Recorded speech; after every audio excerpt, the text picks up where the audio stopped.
Praise the Lord. Hallelujah. கர்த்தர் நாமத்துக்கு மகிமை உண்டாவதாக. ஜூலை மாதம் 7ஆம் தேதி கர்த்தர் நம்மை இம்மட்டுமாக அழைக்கின்றார். நாம் அனைவரும் முழு மனதோடு அவரை நாம் ஆராதித்து துதித்து மகிழ்ந்து நாம் பாடுவோம். அவரை நாம் துதிக்கும் பொழுது உள்ளத்தின் ஆழத்திலிருந்து அவரை நாம் துதிக்க வேண்டும். அப்படி நாம் துதித்து மகிழ்ந்து அவரை நாம் ஆராதிக்கும் பொழுது கர்த்தர் நம்மை ஒவ்வொருவரையும் அவர் ஆசீர்வதிக்க நமக்காக காத்து கொண்டிருக்கின்றார். நாம் அப்படியாக முழு மனதோடும் முழு உள்ளத்தோடும் முழு ஆத்மாவோடும் நாம் அவரை ஆராதிப்போமாக. அப்படியாக சங்கீதம் 34ஆம் அதிகாரம் 1ஆம் வசனத்தில் கர்த்தரை நான் எக்காலத்திலும் ஸ்தோத்தரிப்பேன், அவர் துதி எப்போதும் என் வாயில் இருக்கும். கர்த்தரை நான் எப்பொழுதும் ஸ்தோத்தரிப்பேன், அவர் துதி எப்போதும் என் வாயில் இருக்கும். ஆண்டவரை நாம் ஒவ்வொரு நாளும் அவரை நாம் துதிக்கும் பொழுது ஸ்தோத்தரிக்கும் பொழுது அவருடைய துதி எப்போதும் நம் நாவினால் அகப்படும்.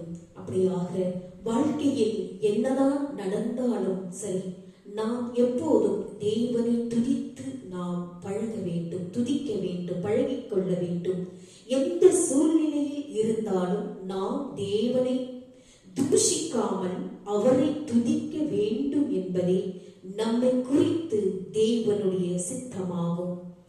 தேவனை துதிக்கும் பழக்கமானது சிக்கல்களின் மேலிருக்கும் நமது கவனத்தை சிக்கலை தீர்க்கும் தேவன் மேல் திருப்புகிறது.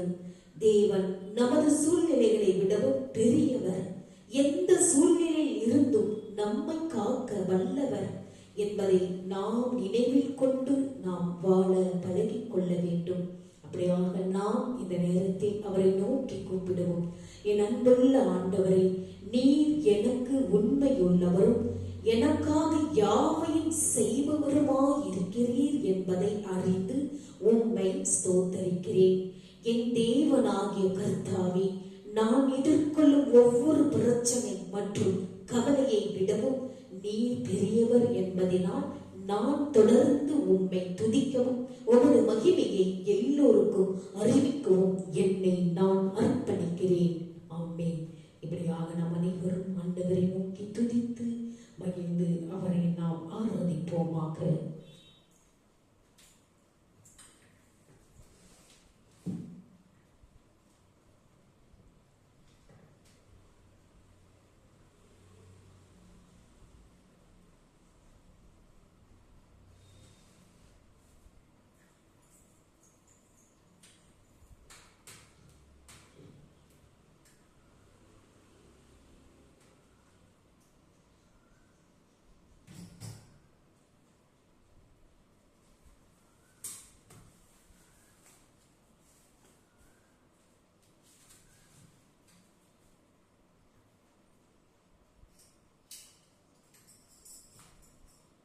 In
the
ஆண்டவருடைய வார்த்தையில் ஜீவனுள்ளது உயிருள்ளது என்று நாம் ஒவ்வொரு நாளும் அதை நாம் சுவைக்க வேண்டும்.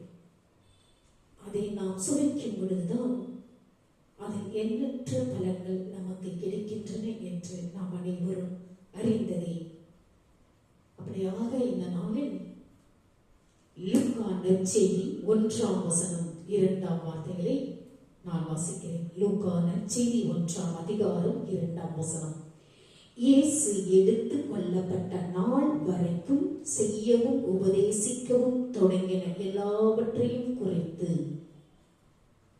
இயேசு கிறிஸ்து இந்த உலகத்தில் வாழும்போது அவர் செய்யவும் உபதேசிக்கவும் தொடங்கிய அனைத்தையும் லூக்கா நற்செய்தியில் தெள்ள தெளிவாக கூறுகிறது. இதைதான் அப்போஸ்தலர் 1ஆம் அதிகாரம் 2லும் லூக்கா 1ஆம் அதிகாரத்தில் 1-4 நாம் வாசிக்கிறது கேட்போம். வீட்டில் படித்து பாருங்கள். இயேசு பரலோகத்திற்கு சென்ற பின்னரும் எதையும் செய்வதையும் உபதேசிப்பதையும் நிறுத்தவில்லை. ஆண்டவர் பரலோகத்திற்கு சென்ற போது கூட அவர் எதையும் செய்வதையும் நிறுத்தவில்லை, உபதேசிப்பதையும் அவர் நிறுத்தவில்லை. இன்றைக்கும் தமது பிள்ளைகள் ஊழியர்கள் மூலம் செயல்பட்டு கொண்டேதான் அவர் இருக்கிறார். அவருடைய பிள்ளைகள் ஊழியக்கார பிள்ளைகள். அந்த ஊழியக்கார பிள்ளைகளிடத்தில் அவர் மூலம் செயல்பட்டு கொண்டேதான் கர்த்தர் நடந்து கொண்டிருக்கின்றார். கர்த்தர் தொடங்கினதையே தொடர்ந்து செய்ய நாம் அழைக்கப்பட்டிருக்கிறோம். புதிதாக அல்ல இது. அவர் தொடர்ந்து செய்வதே தான் நாம் அழைக்கப்பட்டிருக்கிறோம். அநேகரை சீசராக்கும்படி விசுவாசிகளாகிய நாம் அழைக்கப்பட்டிருக்கிறோம். சாட்சி உள்ள ஜீவியம் செய்கிற ஊழியனே உண்மையும் உத்தமமான ஊழியன். வேத அறிவு ஒருபோதும் ஒருவரையும் ஆவிக்குள்ளவர்களால் மாற்றுவதில்லை. பாவத்தின் மேல் பூரண வெற்றியை ஒருவரின் ஆவிக்குரிய அடையாளம். நம்முடைய அழைப்பையும் தெரிந்து கொள்ளுதலையும் உறுதிப்படுத்திக் கொள்ள வேண்டும். 2 பேதுரு 1:10 வாசித்து பாருங்கள். இயேசு தம் ஊழிய பாதையை முதலாவது தாம் செய்தார் அல்லது ஜீவித்தார். பின்பு அவர் ஜீவித்த அந்த ஜீவியத்தை உபதேசமாய் போதித்தார். இதை செய்யவும் உபதேசிக்கவும் என்ற வார்த்தைகளினால் லூக்கா நற்செய்தி இப்படியாக குறிப்பிட்டிருக்கிறார். இதுவே நமது ஊழிய முறையாகும். உதாரணமாக இயேசு 5000 பேரை போஷித்தது மாபெரும் அற்புதம் மட்டுமல்ல.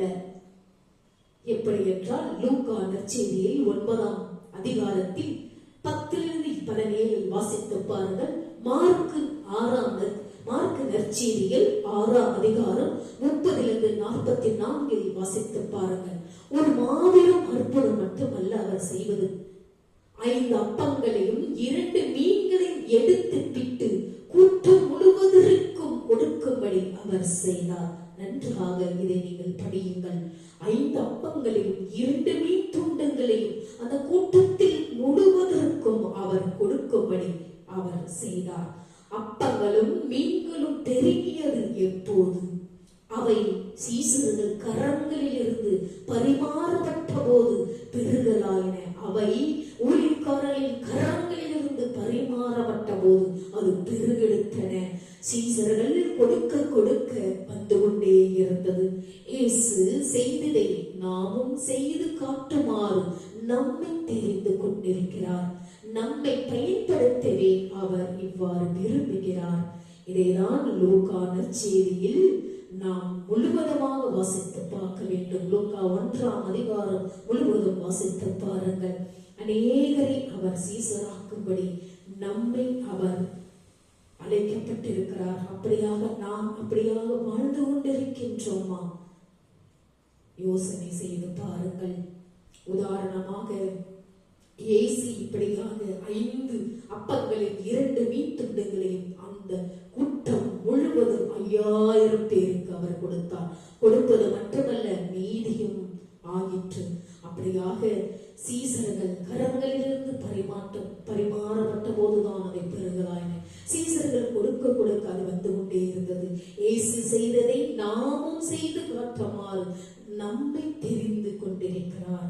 நம்மை பயன்படுத்தவே அவர் நம்மை விரும்பிக் கொண்டிருக்கிறார். செய்கையின் மூலமும் வழிநடத்தும் ஒரு முறையிலேயே இயேசு சுவிசேஷ ஊழியத்தை செய்தார். இயேசுவின் ஊழியம் ஒரு முழுமையான ஊழியம்.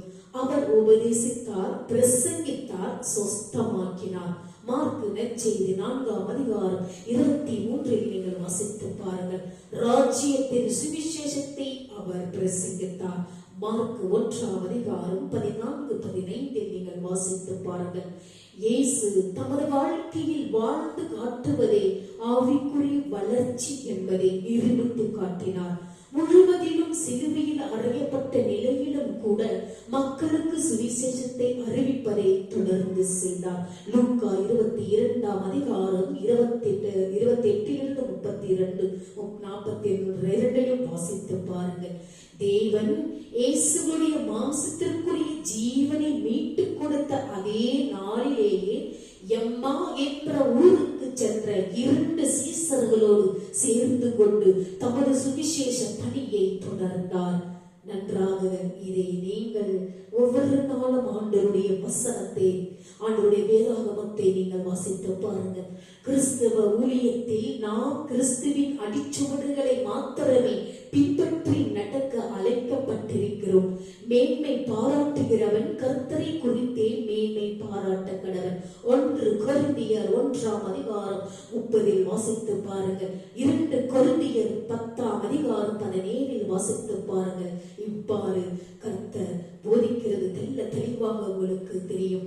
ஊழியத்தை குறித்து மேன்மை பாராட்ட எனக்கு இடமில்லை, அது என்மேல் விழுந்த கடமையா இருக்கிறது என்கிற என்கிறார் அப்போஸ்தலனாகிய பவுல் எழுதுகிறார்.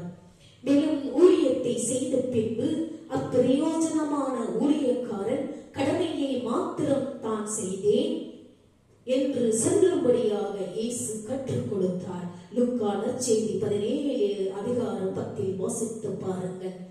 இந்த கடைசி நாட்களில் தேவ சமூகத்தில் காத்திருந்து தேவ சித்தத்தையும் தேவ திட்டத்தையும் நன்கறிந்து ஊழியத்தில் கிறிஸ்து செய்யவும் உபதேசிக்கவும் செய்தது போல நாமும் ஜீவிக்கிற சாட்சியாக வாழ்ந்து தேவ ராஜ்யத்தை கட்டி எழுப்பும் பணியில் தீவிரமாக ஈடுபாடு கொள்வோம். இதை நாம் ஒவ்வொருவரும் மனதில் வைத்து பதிய வைத்து கர்த்தர் இந்த உலகத்திற்கு எந்த நேரத்திலும் எந்த நொடியிலும் எந்த நிலையிலும் வருவார். அவர் எப்போது வருவார் என்று யாருக்கும் தெரியாது. அப்படியாக நீங்களும் நானும் ஆண்டவரை உண்மையோடும் ஒத்துமத்தோடும் முழு மனதோடும் அவரை நாம் கூப்பிட வேண்டும். நம்முடைய ஜெபத்தின் வழியாக, தியானத்தின் வழியாக, ஆராதனையின் வழியாக அவரை நாம் கூப்பிடும் பொழுது கர்த்தர் உங்களை தொடுவார். உங்களை அவருடைய ஆவியின் வல்லமையால் ரட்சிக்கப்படுவார். அப்படியாக நீங்களும் நானும் இந்த நாளில் ஆண்டவரை நோக்கி முழு மனதோடும் முழு உள்ளத்தோடும் முழு ஆத்மாவோடும் முழு சரீரத்தோடும் அவரை நாம் ஆராதித்து துதித்து மகிழ்ந்து பாடும் பொழுது உங்களையும் என்னையும் கர்த்தர் ஆசீர்வதிப்பார். தேவாலயத்தின் அலங்கார வாசல் அண்டையிலேயே பிச்சை கேட்க உட்கார்ந்திருந்தவன் இவன் தான் என்று அறிந்து அவனுக்கு சம்பவித்ததை குறித்து மிகவும் அவசரப்பட்டு தெரிவித்தார்களாம். அப்போஸ்தலர் 1:10 நீங்கள் வாசித்து பாருங்கள். அப்படியாக நாம் ஆண்டவரை நோக்கி நாம் ஜெபிப்போம். பிதாவாகிய தேவனே, உலகத்தை அஸ்திபாரப்படுத்துவதற்கு முன்பாக எங்களை தெரிந்து கொண்டவராக நாங்கள் உம்மை ஆராதிக்கிறோம். ஆரம்பத்திலிருந்தே முடிவை நீர் அறிந்திருப்பதால் ஒவ்வொரு சோதனையின் முடிவிலும் நாங்கள் பலமடைவோம் என்பதை நீர் அறிந்திருப்பதால் நீர் எங்கள் வாழ்க்கையில் பல்வேறு சோதனைகளை அனுமதிக்கிறீர். கேள்விகளாலும் சந்தேகங்களாலும் நாங்கள் அலைகழிக்கப்பட்ட நேரங்களுக்காக எங்களை மன்னியும். நீர் எங்களுடன் இருந்தால் ஏன் இப்படிப்பட்ட சம்பவங்கள் எங்களுக்கு நேரிட வேண்டும் என்று நாங்கள் ஆச்சரியப்படுகிறோம். நாங்கள் மாம்சம் மட்டுமே என்பதை நீர் அறிவீர். எங்கள் விசுவாசம் வீண் போகாதபடிக்கு எங்களுக்காக பரிதாபப்பட்டு உமது வலது பாரிசத்திலிருந்து எங்களுக்காக பரிந்து பேசுகிற இயேசு கிறிஸ்துவுக்கு நன்றி செலுத்துகிறோம். அன்புள்ள கர்த்தாவே, எங்கள் சரீரத்தை ஜீவ பலியாக உமக்கு ஒப்படைக்கிறோம். அது உமக்கு பரிசுத்தமாகவும் மகிழ்ச்சியாகவும் இருக்கட்டும். இது எங்களுக்கு ஆவிக்குரிய ஆராதனையாக குறிப்பிட்ட நேரத்தில் மட்டுமே நினைவு கூறப்படாமல் நொடிக்கு நொடி, பகலுக்கு பகல், இரவுக்கு இரவிலும் தொடர்ந்து செய்யப்படட்டும்.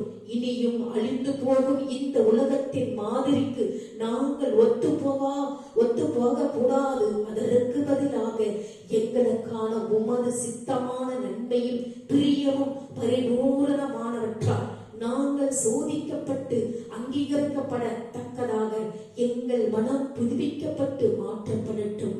இயேசுவின் நாமத்தினால் ஜெபிக்கிறோம் எங்கள் ஜீவனுள்ள நல்ல பிதாவே, ஆமென். அப்படியாக இந்த நேரத்தில் நாம் அனைவரும் காணிக்கை கடந்து செல்வோம். காணிக்கையோடு நாம் அவருடைய திருவிருந்தில் முழு மனதோடு பங்கு கொள்வோமாக.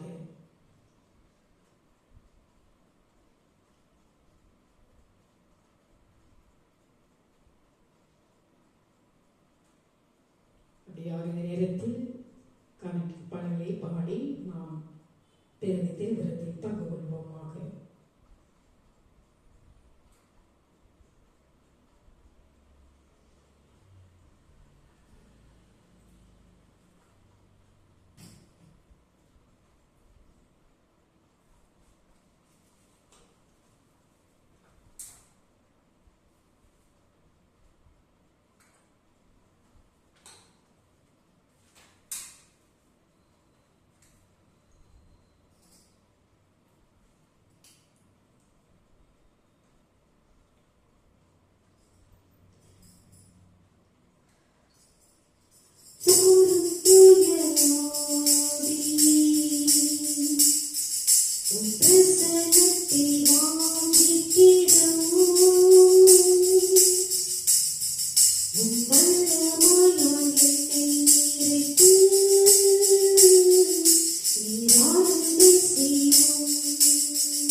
இப்பொழுது நாம் காணிக்கைக்கு கடந்து செல்வோம்.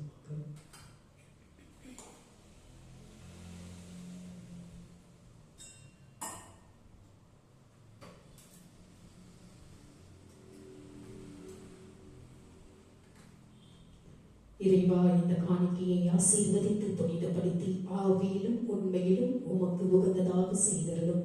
இவ்வாறு உம்முடைய அன்பு திருமகனும் எங்கள் ஆண்டவருமான இயேசு கிறிஸ்துவின் திருமுடலாகவும் இரத்தமாகவும் இக்காணிக்கை மாறுவதாக. அவர் தம் பாடுபடுவதற்கு முந்தின நாள் வணக்கத்துக்குரிய தம் திருக்கைகளில் அப்பத்தை எடுத்து வானோக்கி கண்களை உயர்த்தி எல்லாம் வல்ல இறைவனும் தந்தையும் ஆகிய உமக்கு நன்றி செலுத்தி வாழ்த்துரைத்து அப்பத்தை பிட்டு தம் சீடர்களுக்கு அளித்து அவர் கூறியதாவது: அனைவரும் இதை வாங்கி உண்ணுங்கள், ஏனெனில் இது உங்களுக்காக கையளிக்கப்படும் என் உடல் என்றார்.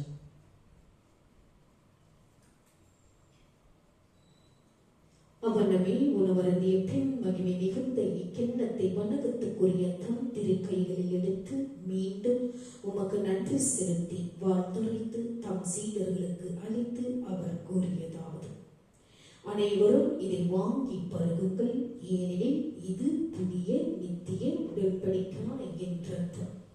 இது பாவ மன்னிப்புக்கென்று உங்களுக்காகவும் எல்லாருக்காகவும் சிந்தப்படும். இதை என் நினைவாக செய்யுங்கள். நாம் அனைவரும் ஒருமனப்பட்டு அவருடைய திரு சரீரத்தையும் திரு ரத்தத்தையும் உட்கொள்ளும் பிள்ளைகளாக நாம் அனைவரும் பாக்கியவான்களாக பாக்கியவாளையாக கர்த்தருக்கு நாம் கருதப்படுகின்றோம். உபயோகித்து நாம் அனைவரும் உள்ளத்தின் ஆழத்திலிருந்து அவருடைய திருவுடலையும் ரத்தத்தையும் பகிர்ந்து கொள்வோமாக.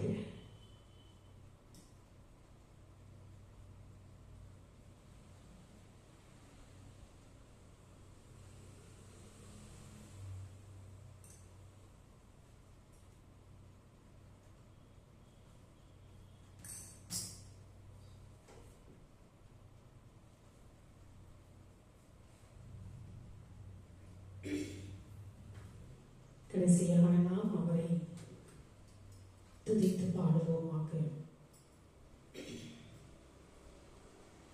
திருப்பாதம் நம்பி வந்தேன், கிருபை நிறை இயேசுவே, தமதன்பை கண்டடைந்தேன்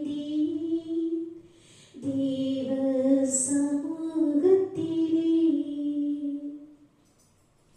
திருப்பாதம் நம்பி வந்தேன், கிருபை நிறை இயேசுவே, தமதன்பை கண்டடைந்தேன் தேவ சமூகத்திலே.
ஆசீர்வாதத்தை முழு மனதோடு பெற்றுக்கொள்வோம். என் ஆத்மாவே கர்த்தரை ஸ்தோத்திரி, என் முழு உள்ளமே அவருடைய பரிசுத்த நாமத்தை ஸ்தோத்திரி. என் ஆத்மாவே கர்த்தரை ஸ்தோத்திரி, அவர் செய்த சகல உபகாரங்களை மறவாதே. இப்பொழுது நாம் அவருடைய ஆசீர்வாதத்தை பெற்றுக்கொள்வோம். நம்முடைய ஆண்டவராகிய இயேசு கிறிஸ்துவின் கிருபை, பிதாவின் அன்பு, பரிசுத்த ஆவியின் அன்பின் ஐக்கியம் நம்மோடும் நம்முடைய குடும்பத்தோடும் யாரெல்லாம் இந்த யூடியூப் சேனலை பார்த்து கொண்டிருக்கின்றார்களோ ஆண்டவருடைய வெளிச்சமானது உங்கள் மேலே பிரகாசமடையதாகவும் ஆண்டவர் வருவதற்கு உங்கள் மேலே சந்தோஷம் சமாதானம் என்று நிலைத்திருப்பதாக. ஆமென். May God bless you. ஆண்டவர் தாமே